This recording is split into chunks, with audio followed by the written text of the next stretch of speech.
We will hear argument this morning in Case 23-900, Dewberry Group versus Dewberry Engineers. Mr. Hungar? Thank you, Mr. Chief Justice, and may it please the Court.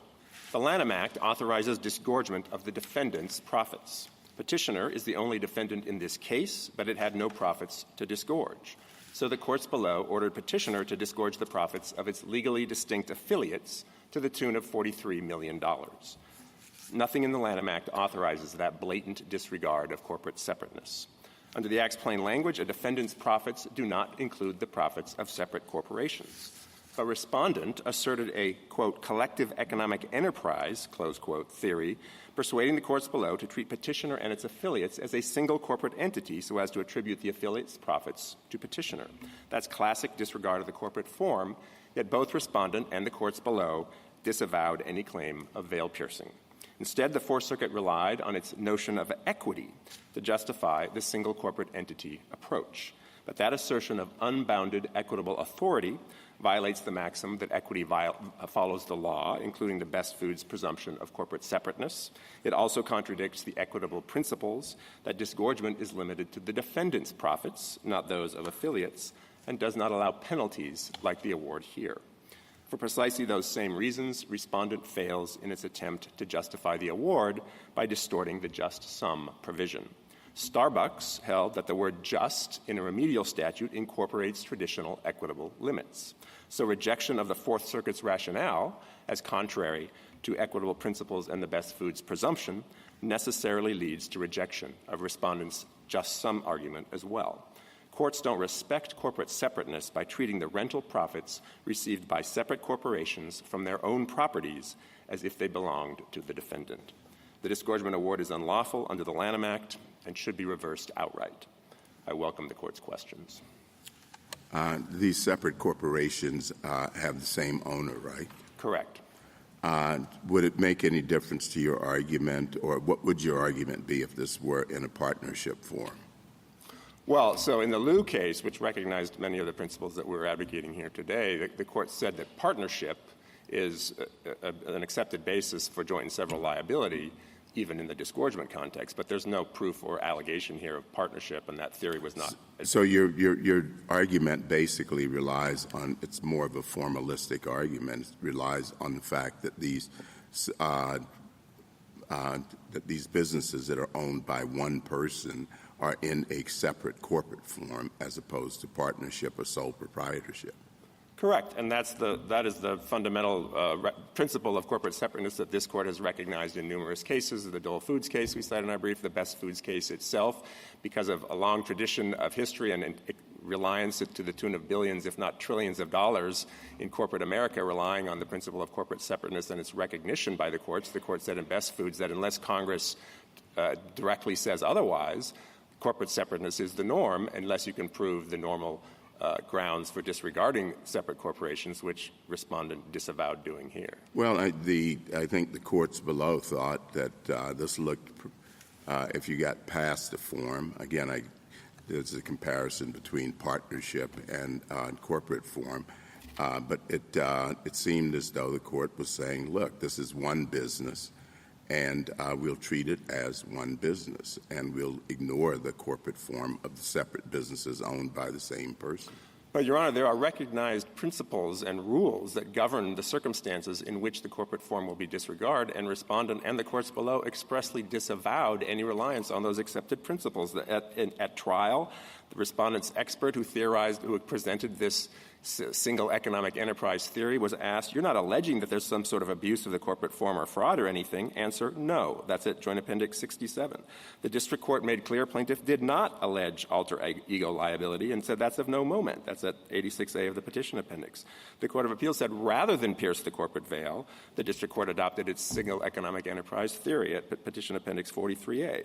Even petitioner admits in its merits brief that it did not pierce the corporate veil and disclaimed doing so. So there's no dispute dispute, that the judgment does not rest on any accepted notion of piercing the corporate veil. Instead, the court simply disregarded corporate entities because they're commonly owned. But as this court said in Dole Food, the fact that multiple affiliated corporations are commonly owned does not mean that one corporation owns the property of the other corporation, and the same is true here. Mr. Hungard, does the fact that we have separate entities necessarily mean that the court can't consider the non-defendant affiliates' profits? I mean, I take your point that the Lanham Act does not allow for disgorgement of these separate entities' profits, but I would wonder whether or not the question really is how do you go about calculating the defendant's profits in this sort of unique financial circumstance, and does that necessarily mean that the court couldn't look at the profits of the other entities to assess defendant's profits as evidence, for example, under certain circumstances? Well, there could be circumstances in which that would be permissible. For instance, the briefs talk about the Sheldon case from the Second Circuit, where the court held that because the defendant in that case was the parent corporation, it owned stock in the subsidiaries that had engaged in infringement and had profited from it. And the court said was not attributing the subsidiaries' profits, but it said the parent, because of its ownership of stock, had a financial benefit, a financial gain to itself that it owned because its stock was worth more. It could sell it for more money because of the profits held by the subsidiaries. So you're not saying that the defendant's own books are the only piece of evidence that can be considered by the court when it determines? No, exactly. Right. And equity is clear that you can look beyond the defendant's books to get at the reality. But the key is it has to be benefit profits owned by the defendant, even if not recorded on its books, not profits owned by a separate corporation. So what is your response to the Solicitor General's proposed profits calculation here that has to do with the alleged undercounting of the fees and whether or not that can be looked at or taken into account? So threefold. First of all, that argument is forfeited in this case. It's not presented, which I would like to get back to in greater detail. But second of all, that if you're talking about the reallocating the fees, basically to pretend as if petitioner had received more fees because supposedly it was charging below cost fees, as a legal matter, that would not be, in our view, an accepted basis at equity because, again, equity looks only to the gain actually received by the defendant. And this Court's cases that we've cited in our briefs say that over and over again. In this scenario, the government is essentially admitting these are revenues that weren't received, actually, by the defendant. They were received by the other affiliates, but we're just going to essentially treat the defendant as if it had received those additional revenues because we think that would be more in keeping with economic reality. This makes no sense to me. Counselor, the government points to an issue of assignment of revenue. If you have a situation like this one, where someone is rendering services at a loss and the owner of the corporation is making up those losses over time, can't we treat the amount that the owner is putting back into the defendant as profits? So, number one, as I noted in response to Justice Jackson, that argument was never made in this case. And it's not presented, therefore. But with respect to your that's an issue of remand. Whether the lower court will permit the trial to be reopened or not, that's always in the discretion of the courts below. This is a case that's putting forth the proper way to evaluate profits, and the court below can decide whether there was an intentional waiver or forfeiture or decide whether to reopen the case. It's not for us. So just assume the theory. So with respect to I'd like to come back to that if I may, but with respect to the substance of your question, I think Justice Jackson's question was the government has tried to throw several different theories into this case. No, the government has a very simple theory as I understood it. Well, estimate how much they would have received if there had been an arm's length transaction. What would have been the value of their services? And if they would have received that, that's the profit that they would have made. Well, yes, Your Honor, but there's the alleged below market rate expense theory. There's also the assignment theory, which Your Honor, I think, was referring to. And with respect to that assignment theory, it's only the principles of an assignment theory, which is if I'm making a certain amount of money and I give it to someone else, and here I gave it to the affiliates because their services were worth a lot more money than they were paid. Right. So I have several things to say about the assignment theory. First of all, tax principles do not directly translate into equity. I don't disagree. And so the question would be, is there an equitable theory under which this approach would make sense? And there certainly in appropriate circumstances there would be, whether it would be a fraudulent conveyance argument or a constructive trust argument. If in fact you had a circumstance where the defendant had the right to the income and transferred it to a different party When I offer you services below market rate, it means that you're getting a benefit from me. On the below market rate theory, though, again, there are several reasons why that doesn't work. Number one, it's undisputed that the revenues that the government would suggest could be reassigned to petitioner on that theory were actually received by the affiliates, not by the petitioner. But we're not asking for disgorgement here, meaning the court didn't order the affiliates to disgorge anything.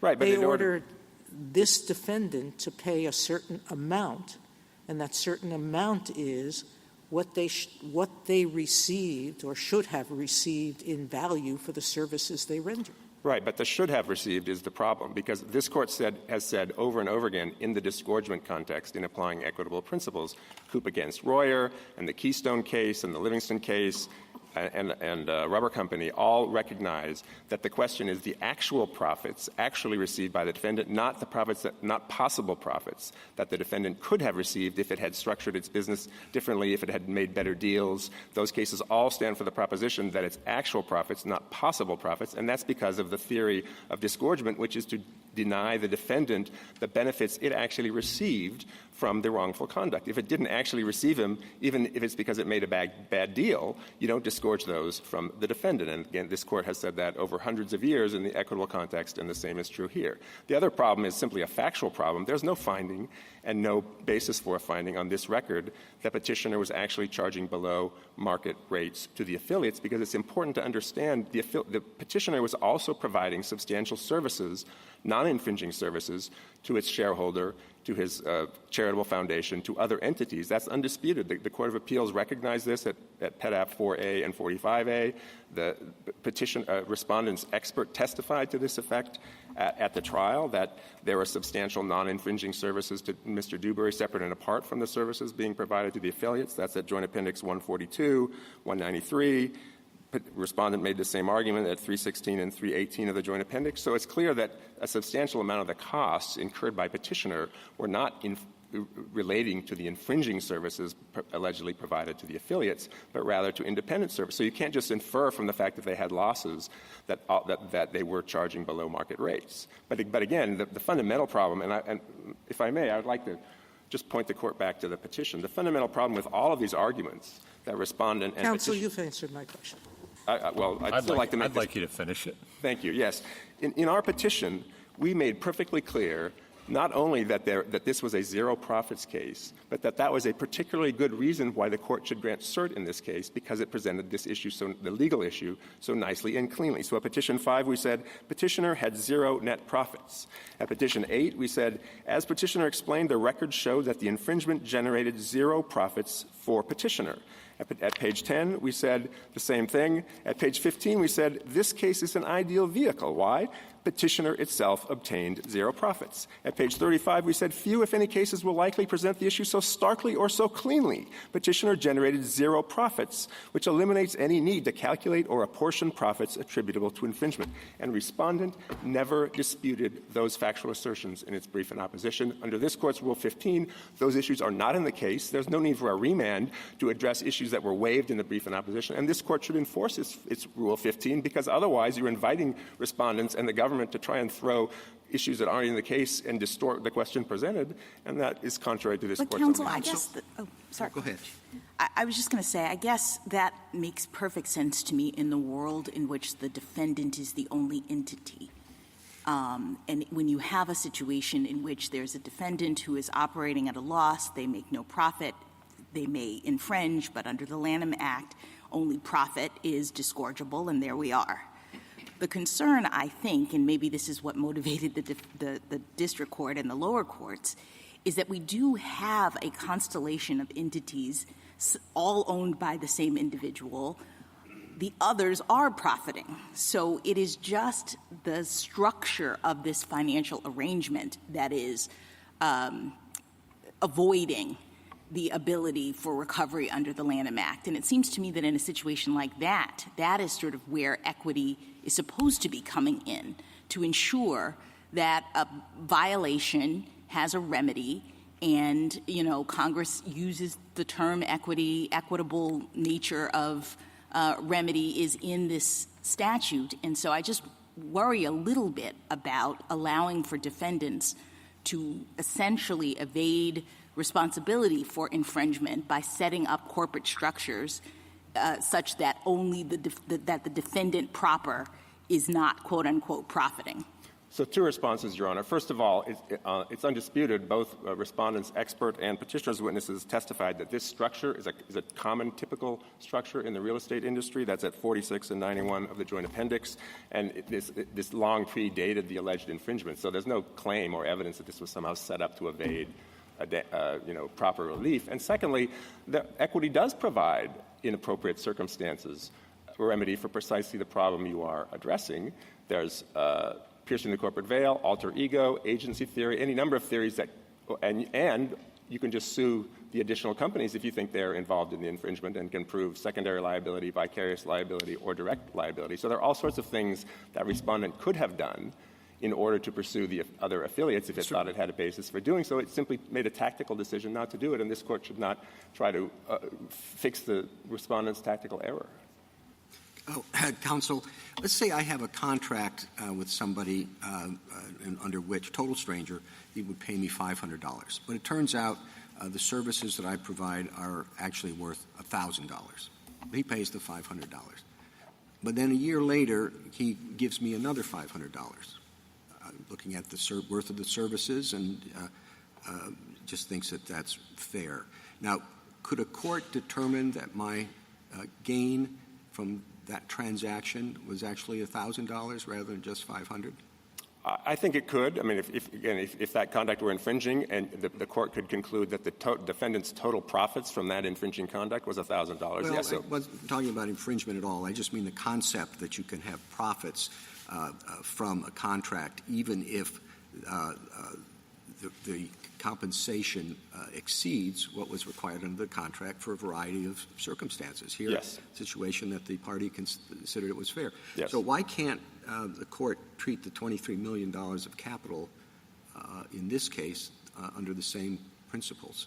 Well, so as a factual matter, the $23 million is over 30 years. The alleged infringement involves only 3 years or thereabouts. So if you were going to make that theory, number one, you'd have to look at the relevant years, and number two, would it make a difference if the extra $500 was given over 2 years, $250 1 year, then $250 another? But, Your Honor, the capital contributions were being made for 25 or more years before the alleged infringement commenced. You can't say that the capital contributions in the infringement context, under the Lanham Act, you have to show if you're trying to attribute revenues to the defendant as disgorgeable profits, you have to show that they were related to the infringement. So millions of dollars in capital contributed to petitioner before the infringement commenced can't in any way, shape, or form be suggested to have anything to do with the infringement and therefore would not be included in the calculation. Even with respect to the capital contributions that were made during the infringement period, the plaintiff would have to allege and prove, which they didn't, that those were related to the infringement as opposed to on account of something else, like the fact that petitioner was providing millions of dollars worth of services to Mr. Dewberry. So again, as a factual matter, Mr. Dewberry was contributing capital and the corporation was providing services to him, separate and apart from, totally unrelated to the alleged infringing activity. So those are all the factual reasons why that theory doesn't work. But yes, as a legal matter, if the plaintiff could prove that the defendant received X dollars in revenues from the infringement directly, but also through some circumlocution and hidden transactions received additional compensation for the infringing conduct, then yes, that could be included in the profits calculation. That would be an appropriate way to make sure that the defendant is disgorging the full measure of its illicit gains. But it has to be from the infringement, not just unrelated revenues. Mr. Hunger, what are we to make of this just sums provision? I mean, assume that you're right in everything you say about what it means to calculate the defendant's profits. This sentence, if the court shall find that the amount of the recovery based on profits is inadequate, the court may in its discretion enter judgment for such sum as the court shall find to be just. I mean, it seems to provide a way for a court to say, look, I've done everything by the book in terms of calculating the defendant's profits, and I'm coming up with a number that seems quite unfair in the broader scheme of things, and this sentence gives me a way to move it up, move it down, as you will, with very little in the way of constraint. So that's the way I read this sentence. So I would agree with everything you said except for the last part about very little constraint. And that's because, as this court said in the Starbucks case, when a remedial provision authorizing an equitable remedy gives the court discretion to enter that remedy in a manner that the court deems just, that word incorporates the traditional equitable limitations that go along with that remedy. And here, the traditional equitable limitations include you only disgorge the defendant's profits, not the affiliate's profits, only actual profits, not possible profits. You don't award profits when the defendant has zero profits because that would be a penalty. Well, I guess two things. One is that this idea of find to be just, you can contrast that in this statute to the earlier language subject to the principles of equity. So they could have just repeated subject to the principles of equity. They really didn't, which suggests to me that this idea of fairness in this latter sentence is a little bit broader than you're saying, that it really does go, I'm not going to stare at old equitable rules. I'm really going to try to figure out whether in arriving at the defendant's profits that really is responsive to the nature of the infringing conduct here. So two responses. Number one, it clearly does not rise to the level of a direct statement abrogating corporate separateness. So however you might interpret this provision with respect to other constraints, the best foods presumption applies to this statute and has not been overridden, so it doesn't justify disregard of corporate separateness, which is precisely what respondent's argument requires if you're going to attribute the profits of affiliates that petitioner did not receive to the petitioner. So that's point one. And point two is the history of this just sum provision goes back to the Copyright Act. And in this Court's decision in Brady against Daley, it construed the just sum provision in that version of the Copyright Act. And it said that this is and the argument there was, well, that allows a penalty, because in that case there was a statutory cap, but the statutory cap, if you went up to it every time, could conceivably be a penalty. And the Court said, no, it doesn't allow a penalty. It's intended to achieve full compensation. It's purely compensatory, and therefore, since you're not allowed to go beyond what's purely compensatory, it doesn't impose a penalty. And then that 10 years later, Congress added into the Copyright Act, codified the holding of Brady against Daley by adding the sentence, which also appears in the Lanham Act, about how this is compensation, shall be compensation and not a penalty, or words to that effect. And so, and then again in the Douglas case, the Court again said that this provision in the Copyright Act, the just sum provision, is to be compensatory. So the history is perfectly clear. Every court of appeals that has addressed the question under either the Copyright Act or the Lanham Act has recognized that the just sum of flexibility is cabined by the need for it to be compensatory, not penal. Right, there can be circumstances in which that is exactly what the Court wants to use this provision for. In other words, like a full measure of compensation would be up here, and the defendant's profits, for whatever reason, are down here, and so we're going to make up the gap. We agree with that. And indeed, again, the legislative history also supports the not a penalty proposition of the Lanham Act.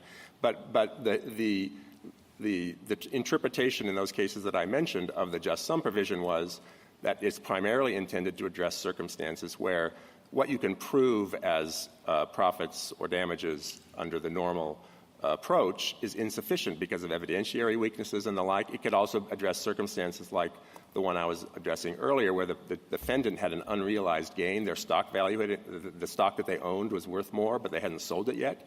So they had an unrealized gain as a result of the infringement, but it doesn't fit into the statutory profits calculation because, remember, the Lanham Act says you get defendant's profits and then it defines them for purposes of the Act as sales minus expenses that are associated with generating the sales. You can have a circumstance where the defendant has itself received and has a right to the profit, but it doesn't fit within sales minus expenses, and a court can use the just sum provision to disgorge that as well. But that has nothing to do with this case because the petitioner did not receive the profits. The affiliates received the profits, and under this Court's decision in the Bollinger case and under standard property law, petitioner didn't own those profits. The affiliates own the real estate.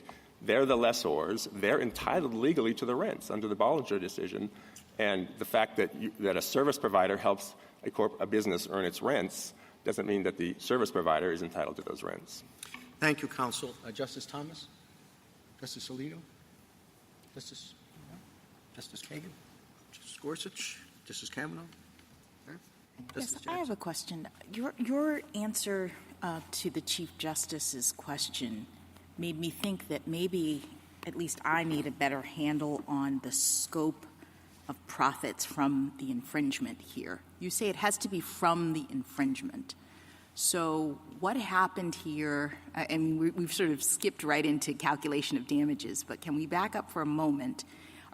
Did the affiliates profit from the infringement? I mean, I know this is against your interest. I'm just trying to understand what profits from the infringement means in this scenario. Well, what the courts of appeals concluded was, so the allegation is that petitioner in marketing and loan applications and so forth used the infringing mark, which was, Dewberry Group instead of Dewberry Capital. And therefore, the court treated 80% of the revenue, the rental revenues received by the affiliates as attributable to the infringement. Presumably the affiliates were also using the mark in their materials as they rented the properties. Petitioner was authorizing leasing agents to use it, if I recall the record correctly, and was itself using the mark. So petitioner serves under contract as the property management company for the affiliates as a service provider. Mm-hmm. So as a property management company, in dealing with the tenants, it would be using its new name, which the court found to be infringing. So those were the types of uses that the court found to be infringing. And then it said, and because of those uses, we're going to attribute 80% of the rental profits that received by the corporations during the infringement period to I guess I'm just testing your theory that other remedies were available if the plaintiffs in this case had pled this differently. So if could they have sued the affiliates for infringement and gotten the disgorgement that the affiliates received? Well, they certainly could have sued them, and they could have alleged alter ego theories or whatever, all the theories that we've talked about, whether those But the defendant and the petitioner is the infringer from the perspective of this record. Well, again, because they didn't sue any of the other defendants, any of the other affiliates, rather, they only sued petitioner. None of this was tested. I mean, presumably if they had sued them under alter ego or as direct infringers or as secondary infringers or as vicarious infringers, that would have been litigated.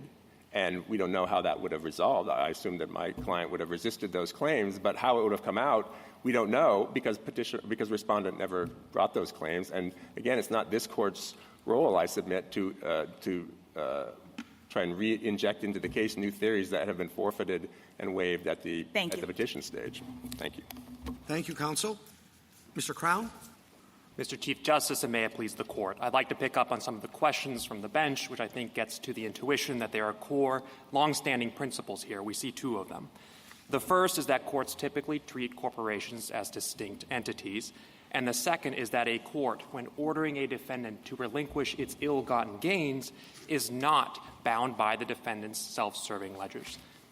Now, we agree that the monetary award in this case is not consistent with the first principle because the courts below treated petitioner and its affiliates as a single corporate entity and then pooled their combined profits and affirmatively disclaimed relying on veil-piercing principles. For that reason, we think the award should be vacated. But we think the second principle has important things to say about how a court could calculate a defendant's profits while still maintaining corporate separateness without crossing corporate lines. Our brief identified equitable background principles that we think the very purpose of those principles is to address a situation like we may have here, where a defendant is disguising economic reality. In trademark cases, courts routinely reject deductions where a defendant is attempting to artificially inflate its costs to lower its profits liability. We think the outcome should be no different when a defendant tries to deflate its receipts and income, again, to reduce its profits liability. I welcome the Court's questions. You say that you suggest that the defendant is disguising its profits. Is there anything in the record to support that? There is, and I think the problem here is we have closely held affiliates. They're all under common ownership. We look at the rates here. There are 30 years, according to the petitioner's books. They are claiming that for the last 3 decades they have been operating at a loss. If we just look at the economic realities, we don't think the owner of these entities would allow that to happen unless, in reality, the petitioner was generating substantial value. So, Justice Thomas, here's how I would address the issue with this type of case. I don't have a position on whether the arguments have been preserved. We do think it's important to save this type of argument for the next case. When we have a situation like the one here, where you have closely held affiliates, it's not clear what's happening. It looks like the defendant might be hiding its books, the economic reality in its books. We would ask, what would the defendant have charged unaffiliated entities for the same services if it were negotiating rates at arm's length? And we think there are 2 important insights that you might get from that type of analysis, and this gets to why we think that the Court should vacate, or at least shouldn't affirm the award as it stands right now. The first insight is we think if you do that type of analysis, we would see that the petitioner would have gained more money than the losses that they claim to have incurred over the last 30 years. But the second insight is we think if you have an entity that owns land like the affiliates here, but doesn't have management expertise in how to rent out its property, and then you have a management company like petitioner that doesn't own land but does have the expertise, they would come to the negotiating table, both bring something indispensable that the other one doesn't have, that is, land if you're the landowner, expertise if you're the management company, and then they would negotiate the rates. But we don't think in that circumstance, and this is the error that we perceive in the decisions below, we don't think the economically realistic transaction would mean that the landowner would say the management company should keep all $43 million worth of profit that's generated through that enterprise. Counsel, you say that the United States takes no position on whether some of these arguments, which it seems you regard as important, were preserved. There have been a lot of times when the United States has taken positions on whether arguments have been preserved, and I wondered if you can elucidate for us why you don't take any such position in this case. In this case, it seems like this is something that the lower courts would be particularly well-suited to sort out. We think on top of the fact it's not entirely clear which arguments the courts were grappling with below, we take the petitioner and the respondent to be arguing over what the courts actually did below. So when you have that type of confusion, I think it would be fair to say this court can follow its usual practice rather than reaching out and addressing whether arguments had been preserved. You can send the case back and let the courts Well, no, that's the argument why you may not take that position or a position, but you tell us that you're not taking any position on that question. Well, I do want to emphasize, I don't mean to speak for respondent in terms of the arguments that they have made.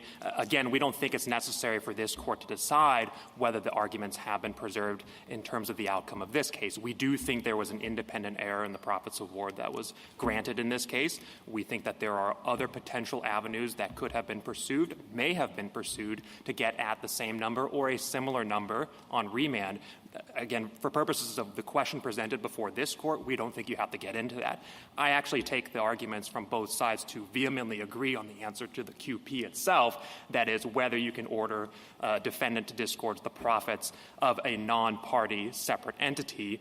I think everyone says the answer to that question is no. Then the question becomes, how do we calculate what the proper amount of profits should be when we are respecting corporate separateness? And we've identified background equitable principles that target that exact problem when it looks like what's shown on the defendant's books, which petitioner conceded today in a reply brief, page 5, aren't controlling.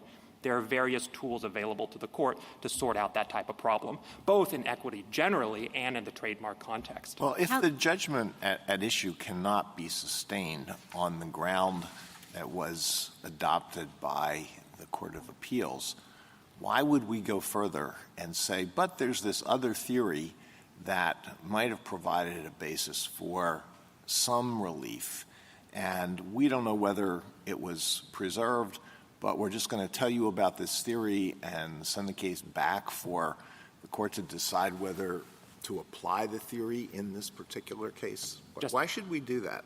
Justice Alito, I want to lay down the marker again. We haven't taken the position, but I do understand Respondent to be arguing that they at least have not forfeited some of the arguments that we've raised in our brief. So, again, we would leave it to the courts below to determine what has been properly preserved, because I take it that the parties do have a dispute over what's actually still live in the case. Well, we can leave it to the court below to decide what was and was not preserved, but why should we take the additional step of saying here is a valid argument that you may want to consider if, in fact, you find that it was preserved?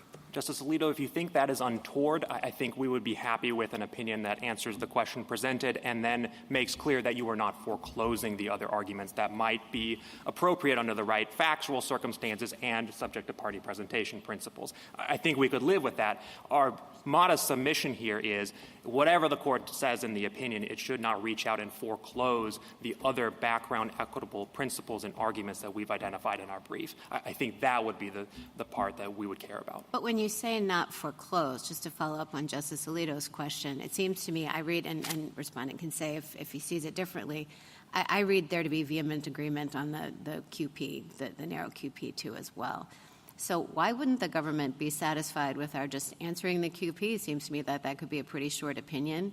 And then just leaving it to the lower court, and they can make these arguments in the lower court. And we didn't grant cert on these other questions, which were not vetted below because the Fourth Circuit took a different view. I guess I don't understand why. As long as we don't go further and say this is foreclosed, doesn't silence on that point suggest that it's not? I think that would be fair. I also think that courts below might appreciate clarity in the court just saying we are not deciding the issue, but I wouldn't deign to tell you, Justice Barrett, how to write the opinion. I think the same outcome would come out the same way. It would cash out the same either way. Mr. Hunger, I guess I don't understand why the answer, the sort of way to handle a situation like this is just to pierce the veil. I mean, you say that the defendant is disguising its profits, it's hiding economic realities, it's working with these other companies in a way that they're really operating in the marketplace as almost one entity. Why wouldn't the legally responsible way to deal with this, given the way the law has developed, to say that in order to do this, to consider the profits of the other entities to be the profits of the defendant, the court should have pierced the veil in this situation? Justice Jackson, I have 4 answers. If I may, yes. I would like to lump into that the question, why couldn't they have just sued the entities under the Lanham Act directly? And I think all 4 will get to that. The first problem is you might not get jurisdiction over the other entities. Now, I take the point that all of the entities, as I understand it, are domestic. But you could imagine a circumstance where one company decides it's going to structure its affairs so it commits all of the infringement. Other entities incorporated overseas are going to collect all of the money. That, I think, would be a significant barrier. It might not be a barrier in this case, but in the next one that comes along, I think it would be. The second problem, the affiliates, if we're looking at substantive liability under the Lanham Act, this is my addition to the question, they might not be liable if you were to sue them. And there are a couple reasons why. If we're looking at direct infringement, there might be a problem under the facts of this case or a similar one. If one entity is doing all the infringing, that is, using the mark in commerce, is the one that created the consumer confusion, and the other entities, all they're doing is holding the money, just holding the proceeds or the profits of infringement is usually, I don't think, going to get you to substantive liability. And I think that might also be true if we're talking about secondary liability. This court explained in Inward Laboratories there are a couple different ways you could get secondary liability if somebody is inducing someone else to infringe, or if you provide your goods and services to somebody you know or have reason to believe is going to infringe. Secondary liability can attach. On the facts of this case, I'm not sure if that would be a viable theory. I can imagine cases moving forward where it wouldn't be. The third Counsel, thing, just before you go on, how many of your 4 things did you just get out? 2. 2. All right. I got 2. I have 2 more, Mr. Chief Justice. I will allow a historically unprecedented exception to allow you to give us the other 2 promptly. I appreciate it. The third point is alter ego veil piercing might not be available. Usually the way I understand that works is you have an owner being held responsible for the conduct of its company.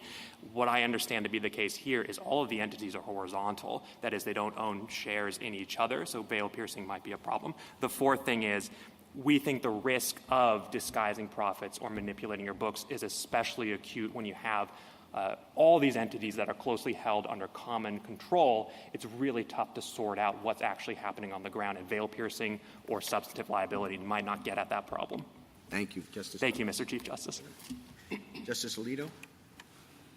What you begin to explain the theory that you think might be applicable or that would be valid by saying that the court can go beyond the defendant's profits when that is justified by the economic realities of the transaction. That seems awfully open-ended. I would tweak it a little bit and then I hope provide a palliative, Justice Alito. So I would tweak it to say we're not going beyond the profits or the actual economic gain of the defendant. We're trying to train on what was the actual economic gain of the defendant. In terms of whether this is freewheeling or open-ended, I don't think so. This is something courts have dealt with in the equitable context dealing with profits awards. This court explained in cases like City of Elizabeth, that was one of the principal citations that the petitioner relied on, and in Goodyear, when a defendant is trying to lower its profits liability by asserting certain costs that it had incurred, the court can peek under the hood and say, in terms of economic realities, that's not what actually happened here. In City of Elizabeth, there were claimed salary expenditures. The court said, no, those were gratuities. The defendant has to answer for them. They are part of their profits. In Goodyear, it was a salary payment that was claimed by the defendant. The court said, no, it was actually a distribution of profits. Those were patent cases, but courts of appeals have taken this court's lead in applying the same principles in the trademark context. That's the Aladdin decision, pre-Lanham Act, American Rice, Fifth Circuit, post-Lanham Act. Thank you. Justice Sotomayor? Justice Kagan? You heard the colloquy between me and Mr. Hungar about the just sums provision. What do you make of that? What do you think it's there for? What do you think it allows?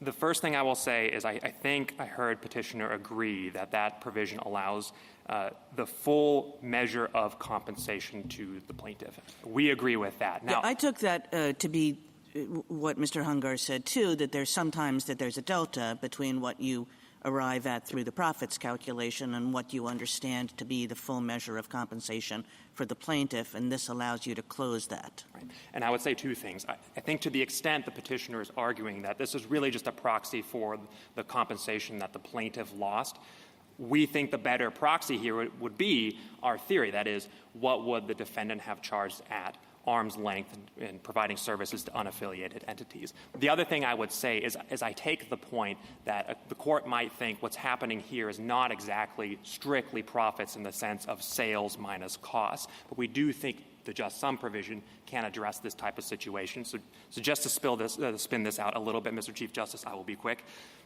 The thing that I think that you could look at is you could say, imagine the petitioner had contracted with its affiliates for a $10 million payout, and at the last minute, at the end of the contract performance, it decides, I'm going to forgive that sum. Let's just leave it with the affiliates.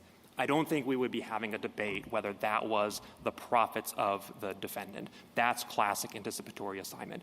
I take the point here that the petitioner, at least on these facts as I understand them, appears to have collapsed those 2 steps instead of contracting for an amount and then forgiving it, has just said on the front end, in this contractual negotiation, we're going to take below market rates and leave the rest with the affiliates. Economically, we think that is the same outcome, and we think those 2 cases should be treated similarly. And we think the just sum provision provides the courts a tool to do that. Justice Gorsuch? Justice Kavanaugh? Justice Jackson? Okay. Thank you, counsel. Mr. Lynn? Mr. Chief Justice, and may it please the Court. The legal question governing this case is really an evidentiary one. May a court awarding a profits-type remedy under Section 1117A ever take into account the finances of an affiliate of the defendant infringer without piercing the veil? The answer is yes. The plain text authorizes it. And also, just relying on the financials of another party does not automatically disregard corporate separateness and require piercing the veil. Start with separateness. Disregarding corporate separateness is not an end in itself, but a path or a means to an end. So if a court relied on an affiliate's financials based on the conclusion that the affiliate is one and the same with the defendant, that would disregard corporate separateness. But it would not disregard separateness to rely on such evidence based on some other justification. Doing that simply recognizes, as has long been held, that legally separate entities, whether affiliates or not, can still interact in ways that bear on each other. Indeed, that is what the Fourth Circuit concluded happened here. It understood the district court not to have set aside separateness, but rather to have relied on the affiliate's revenues as evidence of petitioner's own, and I quote, true financial gain. And that tracks the record, which reflects that despite some imprecise language, the district court did not view the affiliates and the petitioner as interchangeable. To the contrary, and these facts are important, the district court relied on the affiliate's profits because it found that petitioner alone had generated all those revenues through its infringing activities. And so the revenues were thus gain created by the petitioner, even though petitioner assigned them elsewhere. The other question is what part of 1117A authorized the district court to rely on this evidence. We believe the discretion to look beyond the defendant's net profits is found in the unique just sum provision. The U.S. reads the statute differently, but under either approach you get to the same place. I welcome the court's questions. Mr. Lynn, we would not be here on this if your petitioner or respondent had sued all of the entities. Why wasn't that the approach? Your Honor, I understand that there were a number of practical and strategic reasons, but I think maybe the easiest answer to you is, Your Honor, if you look at JA 109, which is in the expert report, it notes that the petitioner's website represented that it owned $1.5 billion in properties. We didn't know, in short, that there were other ownership entities. And so we made the decision to sue who we thought was the defendant, and we think that the just sum provision allows us to get at the defendant's true financial gain. So I guess to some extent you have to argue that the just sum provision allows you to pierce the corporate veil. This would be a different case if it were a partnership or sole proprietorship. Your argument would be much easier. So how do you get past the separate corporate entities? Even to calculate income, it's not the income technically of the petitioner here. Your Honor, my answer to you is I would take issue with the premise that we have to argue that the just sum provision requires piercing the veil. And it gets to what I think is an important understanding of what disregarding the corporate separateness really means. I think it's a means to a certain outcome. And so really the justification for looking at the affiliate's financials matters. This court has said, and if I could, the Arthur Anderson case, Arthur Anderson versus Carlisle, the 2009 case, is talking about when you can hold non-parties to a contract to be responsible. And it lists a number of ways to do that. Assumption, piercing the corporate veil, alter ego, incorporation by reference, third-party beneficiary theories, waiver, and estoppel. And, Your Honor, my point is piercing the corporate veil and disregarding corporate separateness is one way to look at the affiliate's finances. But there are other ways, and if the reason is not simply that you're concluding that the two are indistinguishable, then you're not disregarding the corporate veil at all, and there's no reason to say that the just sum provision allows piercing the veil. We're simply saying if you look at the findings of fact here, which are unchallenged in this court, what the court concluded, it's somewhat of an unusual factual finding because they're unusual facts, but what the court concluded is that the petitioner alone drove and created all of these revenues and then put them on the books of the affiliate. That is not disregarding corporate separateness. Mr. Lynn, yes, Your Honor, I'm sorry. I'd agree with you that there are many ways to skin the cat. You can sue these people. You can pierce the veil. You've got all kinds of equitable theories. You just had a great list of them a second ago. But as I understand it, the Fourth Circuit below did none of those things. And you all actually agree with that, and you agree that on the question presented, the Fourth Circuit erred. Is that right? No, Your Honor. So Solicitor General is wrong. There isn't total agreement here today.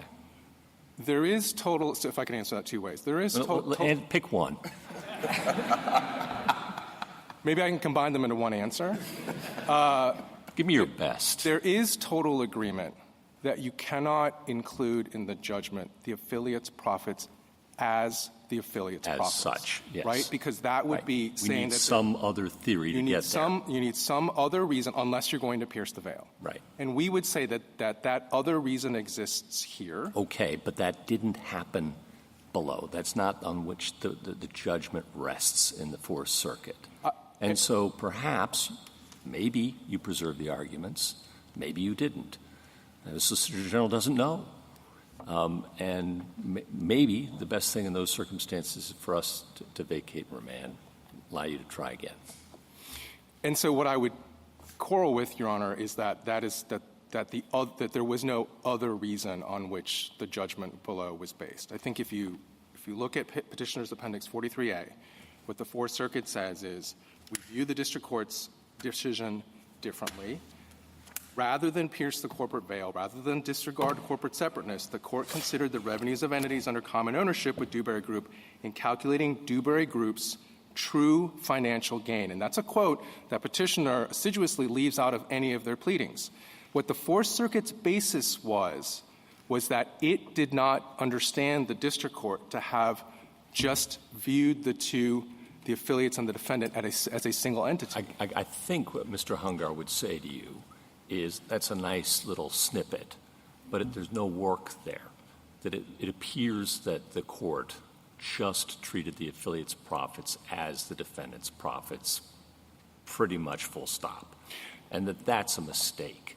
And I think you'd agree with that something more needs to be done to attribute those profits to the defendant. Some work has to be done under some equitable theory, and we don't have any evidence that the Fourth Circuit did that in this case. Maybe they can. Maybe you have the facts. You have lots of theories to work with, but we don't know. Two answers. One, one. Well, I have to take issue with the fact that there has to be an equitable theory. We think the just sum provision provides a statutory basis. Sure, throw that in the pot, too, of things course, that might or might not be available. And yes, I agree that there has to be more work as a general matter, but I think that work was done. So, yes, the Fourth Circuit's analysis is very short, but I think what the Fourth Circuit's analysis tracks is its understanding of the full record. And I think if you go to the record, and that's what I was alluding to earlier, and you look at the unchallenged findings of fact in this case, the unchallenged finding of fact in this case is that the defendant petitioner created all of the revenues, that the affiliates, and this gets to Justice Jackson's question, the affiliates were passive receivers. They had no employees. They did not do a single thing. Now, they suggest in their briefs that is wrong, but that is the unchallenged finding of fact of the district court, which you are stuck with here. But, Mr. Lynn, I guess kind of to follow up on what Justice Gorsuch is saying is, at a minimum, can we agree the Fourth Circuit's opinion isn't a model of clarity on this point? I think we can agree on that. So if we want to go beyond just the strict QP in the way that we've talked about, the point in which there's vehement agreement, we have to articulate some theory, correct, to justify the Fourth Circuit's opinion. You're giving us some mechanism for doing that, but the Fourth Circuit didn't spell that reasoning out. It sounds like you're pretty confident in your position, and Justice Gorsuch said you have a bunch of theories. If the Fourth Circuit believed that, it can presumably make pretty quick work of this on remand, and then maybe you walk away and you win quickly.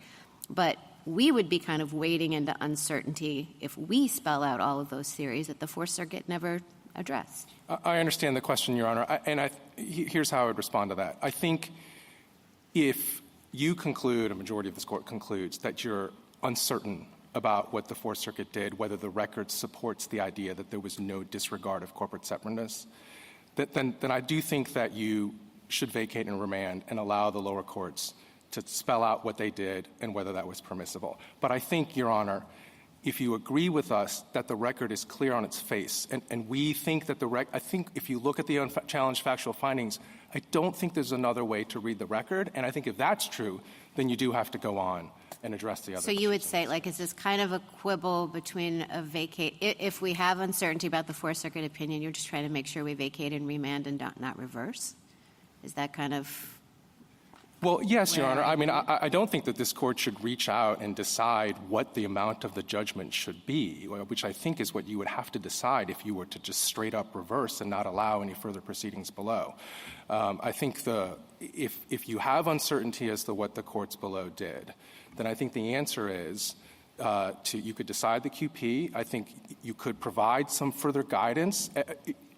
To Justice Jackson's question, I think I would say it's not categorically impermissible to look at the financial evidence of affiliates and then allow this to go back down and for the courts to further explain what they did and why that was on display. So it's like a scope of the remand question, kind of yes, like what we say about it. When I read the petitioner's brief, and not until the reply, he seemed to be saying, and I think that he's disavowed that now. If you disagree, let me know, that you looked only at the defendant's tax returns, basically. And I think he's now disavowed that theory and admitted that you can look at the revenues of an affiliate in some circumstances. Correct? Yes, Your Honor. I read the briefs the same way. We understood them to be arguing below as well, that the tax returns are what provide the measure of their profits. I do think that in the reply in today, my friend is saying that there are circumstances where you could not only look beyond the tax returns to receipts maybe that are not recorded, but also potentially to the... You said something earlier was that Dewberry Group had basically taken the revenues of the affiliate. But actually, this is a horizontal situation. Dewberry Group had no power to order the affiliates to do anything. Correct? Yes, Your Honor. And if that's what I said, let me clarify what I meant. I thought that's what you said, and that's the complication in this case, which is what Mr. Crown pointed to, that this is a horizontal situation where it's really the owner, John Dewberry, that could order anybody to do anything, correct? And he's not a defendant here. I don't think that's what, again, I don't think that's what the factual findings reflected. If I could, Your Honor, I think there's three sort of key factual findings, and I can point you to where they are in the record. The first is that the district court held, and so it's not that the Dewberry Group took the revenues. What the district court held is that the district court generated all of the revenues, that the affiliates added no value, did no work, that the revenues and the gain was created by the petitioner. And that's at Petitioner Appendix 83A, where it not only held that, but rejected, and my friend said today that there was no testing of whether the affiliates had contributed any value. At Petitioner Appendix 83A, the district court rejects petitioner's argument, and I quote, it is not the economic engine that creates the revenue. They had argued that the affiliates, through their ownership of the property, had somehow added some value, and the district court specifically rejected that. So finding fact number one, unchallenged, the petitioner generated all the revenue. The second is that the petitioner controlled the allocation of the revenues. That's at 83A, where the district court says that the petitioner was responsible for the accounting and cash management, and it adopted Dewberry's expert, who said in the testimony at JA 68 that petitioner's, quote, management determines whether on paper petitioner or the affiliates show the losses or the profits. So we have the finding that they drove the revenues, created the revenues. We have the finding that they controlled where the revenues are recorded. And then third, the third finding is also at 83A that petitioner's tax returns don't tell the whole story, and that all revenues generated through Dewberry Group show up on the ownership entity's books. So I think if you look at those three, what you have is, again, admittedly some unusual factual findings, but they're supported by the record and they're not challenged. Dewberry Group, the defendant, created all the revenues. Dewberry Group, the defendant, decided where they were recorded, and Dewberry Group, the defendant, had them recorded on the ownership entity's books. So what you have is not the idea that they are indistinguishable, the petitioner and the affiliates. It's to the contrary. It's a recognition that they are separate entities and that only one of them drove and created the gain. And the just sum provision allows for a district court to look and say, look, I think the net profits are inadequate. I'm going to look for the true gain. I have to do it in a way that doesn't disregard corporate separateness, and I've done that here. Wouldn't the way to do that, though, is to recognize the two steps in the statute? So to the extent we're looking only at Dewberry Group, shouldn't the court have said 0, which is what they said, and then we move to the second step using the just provision and adjust it in the way that you're talking about?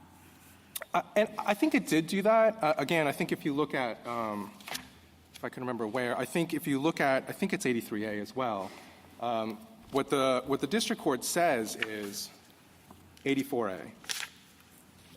Dewberry Group's tax returns, standing alone, do not tell the whole economic story. I think that's step one.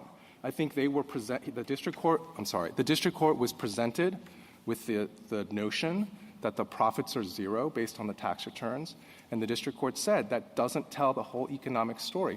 I think that's enough of a finding to support a finding of inadequacy under step 1, right? You then go to the just sum provision, and the district court says, what are the true gains? And again, I can't, right?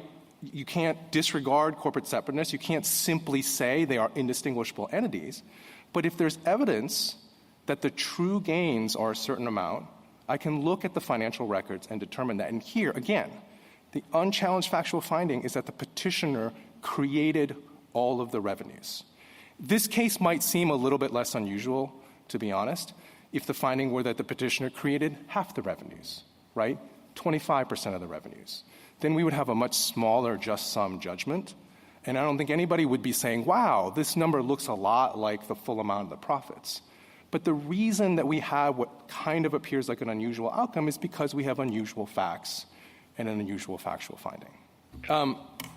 On the just sum provision, Justice Kagan, you had asked, what does that encompass? And we had understood our friends to have argued that you can't go beyond net profits, that the just sum provision is only about, a situation where you can't figure out the net profits. I think I heard my friends say today that you can, that there could be a delta between net profits and gains, and that the just sum provision could allow a court to get at that. And I think that's the only way that the just sum provision can be squared with its text. Because the text specifically says that if a district court finds inadequate or excessive the amount of an award of profits, it can award a sum that is just. And I think textually what that means is the just sum provision is about providing for an award that goes beyond profits. I think Mr. Sorry, go please. I think Mr. Hungar might say, well, there was an important qualification in what I said, which is that you can't do this in a way that treats the defendant just the same as these other corporate entities, and that is an important limit in this case at any rate. Understood. And we would agree with that. We don't think that you can use the just sum provision in a way that simply treats the entities as indistinguishable, and that is why, to answer Justice Thomas's question, we don't have to show that the just sum provision would permit disregarding corporate separateness. But again, I think our point here is that we don't think the district court, when you look at the record, in fact ignored corporate separateness in using the just sum provision. Could you take just a moment to address the SG's argument that the courts below offered no persuasive justification for awarding all of the revenues that petitioners' affiliates received? Of course, Your Honor. There's two answers to that, and the first one comes back to the factual finding. The factual finding is that the petitioner and the petitioner alone created all of the revenues and then put those revenues on the books of the affiliates. So, number one, I think the factual finding says that all of those revenues and therefore all of the profits are the true gain of the defendant. The second answer is, to the extent that there is any uncertainty or a quarrel about whether some portion of that number is not attributable to the infringement or should have been reduced by costs, the burden for that, whether statutorily at what I would call step one or equitably under the just sum provision because of the word just, the burden for that disentanglement falls on the defendant. That goes all the way back to the Westinghouse case and the doctrine of trustee ex maleficio, where once we have shown, it's basically made a prima facie showing of what the gain from the infringement is, which I think is supported by the factual finding,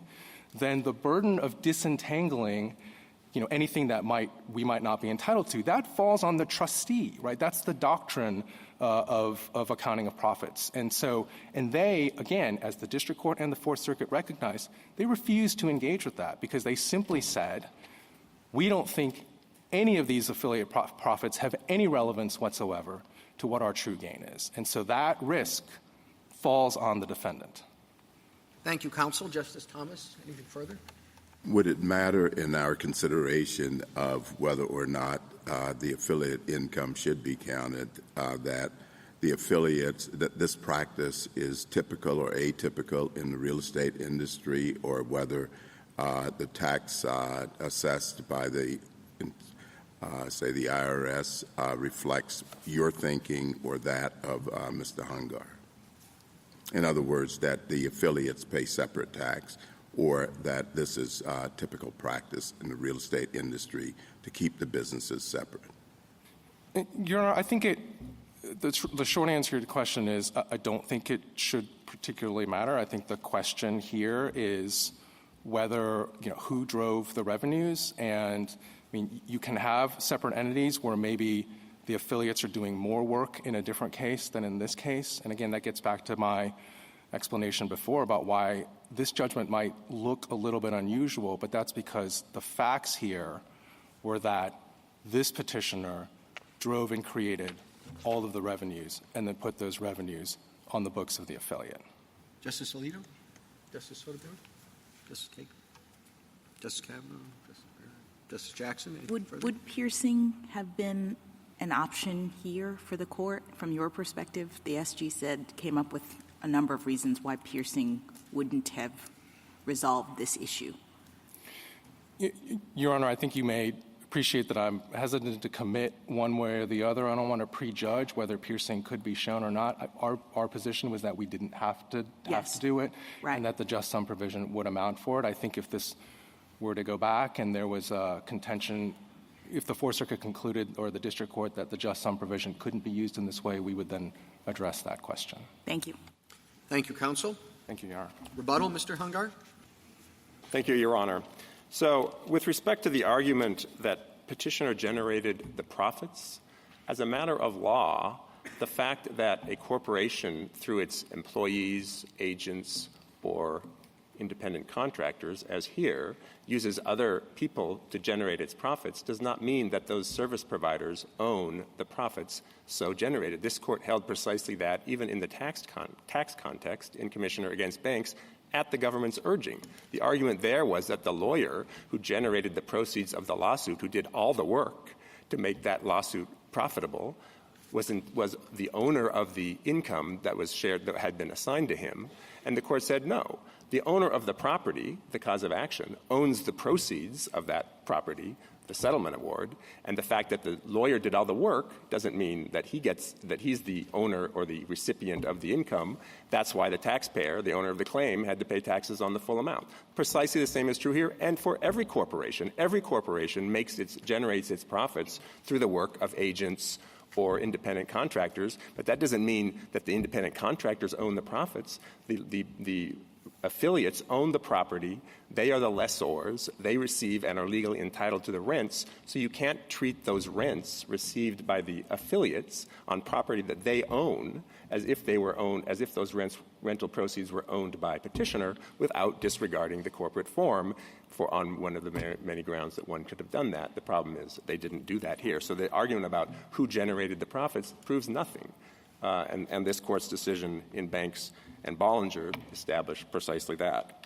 So with respect to the The question whether there's vehement agreement, I think you heard respondent vehemently disagree with our position. They say that courts can do what the Court of Appeals did here. And again, there is no doubt that what the courts below accepted and what respondent argued below was not what they're arguing now, but rather pay no attention to the corporate form. We don't have to pierce the corporate veil, but these are all owned by the same guy, and they're all involved in an interrelated enterprise, and therefore we should treat all the profits of this collective economic enterprise, as their expert said at page the single economic enterprise at page 146, 149, and 218 of the Joint Appendix.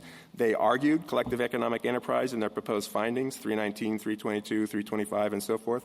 The district court found that it would treat petitioner and its affiliates as a single corporate entity. The Court of Appeals did the same thing, single corporate entity. That is disregard of corporate separateness, plain and simple. That is the only theory that was argued below. It's the only theory that was accepted by the courts below. And respondent is trying to run away from it and pretend that they don't want to treat the affiliates and petitioner as interchangeable. Those were his words today. But that's precisely what they argued below and persuaded the courts below to accept, and that's precisely what this court should reject. And it should reject it not only as to the principles of equity and based on the language defendants' profits in the statute, but it should also reject the just sum argument for precisely the same reasons, because just sum is subject to the same equitable constraints and can't impose a penalty, and for precisely the same reasons, therefore, and it's also subject to the best foods presumption, which requires Congress to speak clearly to override corporate separateness, which it didn't do. So for all those reasons, the court should reverse as to the rationale adopted by the Court of Appeals and reject the just sum argument that a respondent is offering in an attempt to defend that illicit rationale. And there is no need for a remand, again, because this is not a question of whether it was it's not only a question of whether it was they failed to raise any of these arguments below. They failed to raise them in the brief in opposition, and they failed to dispute the assertion that petitioner had zero profits from the infringement. So as a matter of Rule 15, which this court has a responsibility and the authority to enforce, not the Court of Appeals, as a matter of Rule 15, those issues are not in the case, so there's nothing to remand. For all these reasons, we ask that the judgment of the Court of Appeals be reversed, full stop. Thank you, counsel. The case is submitted.